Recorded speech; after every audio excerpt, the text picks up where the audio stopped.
that you could have grass and water underneath. He elevated it. And it's a brilliant solution to the challenge. Even if you don't think, they're not meant to be pretty. I think they're interesting. I don't know what they're like if you go to them, but they're solving the problem of the architecture. Diller and Scofidio, who are now working on the master plan for renovating Lincoln Center, which so far is really brilliantly solving a lot of the problems about it being a space that didn't comfortably invite people into it. This was a building to get attention. Everybody come to this building at the Swiss Expo. This was, what do you call it? What do you call it when a cloud, condensation. It was a condensation machine so that a cloud formed around the exterior walls of the exhibit. So you walk through a cloud to the exhibit space. Must have been great. And they're architects, it's a husband and wife team. They're in their 60s now, I think. So they've been practicing a long time. For most of the time, they taught at Columbia. And they did art exhibits and art explorations. But the Blur building was the first thing that got them attention. Since afterwards, they've been doing more and more building.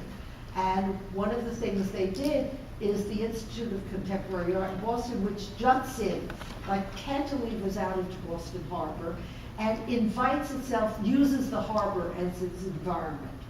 And inside, they're more conventional spaces, and they have here like an outdoor amphitheater. And they have one like that indoors too. They did the Highline. Who here has not been to the Highline? Okay, are you telling me the truth? You haven't been? Oh, you have to go. No, there were a bunch of people this afternoon who absolutely have to go, because what the Highline is, has everybody else been?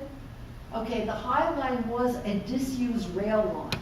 It starts at below 14th Street, it goes up to now up to 23rd, and it's going to go up to 34th Street. It was abandoned. You've been there? It was abandoned for I don't know how long. And about 10 years ago, is it? No, less than that. Yeah. Let's say about 10 years ago, because these two guys met at a party. They weren't architects or anything. They met at a party, and they lived in the neighborhood. And this is, it's 12th Avenue. And they said, gee, they're going to tear this down. Isn't it a shame? Somebody ought to do something with it. That was the start. They formed a committee. They got in people they knew. They recruited, okay, you have to recruit people with money and political influence. But most of the money raised, some of it comes from the city. Most of it, I gather, is privately raised. And now there's a foundation. Anyway, it's this wonderful area to walk through. So Diller Scofidio and a landscape architect did it. And I went this summer. I don't think you can go anymore. You could sign up to walk on the area that's not been fixed up. Did anybody do that? Well, you had to put on sturdy shoes, and you walked on the railroad ties and on the pebbles. And they had a couple of strange art installations there. I mean, something that looked like, done from structural steel. But it was really fun to see what it looked like, and just overgrown with grass. And it is going to end up joining Penn South, which is the big development of hotels and residential and commercial space that's going on what used to be the Penn South Railroad yards.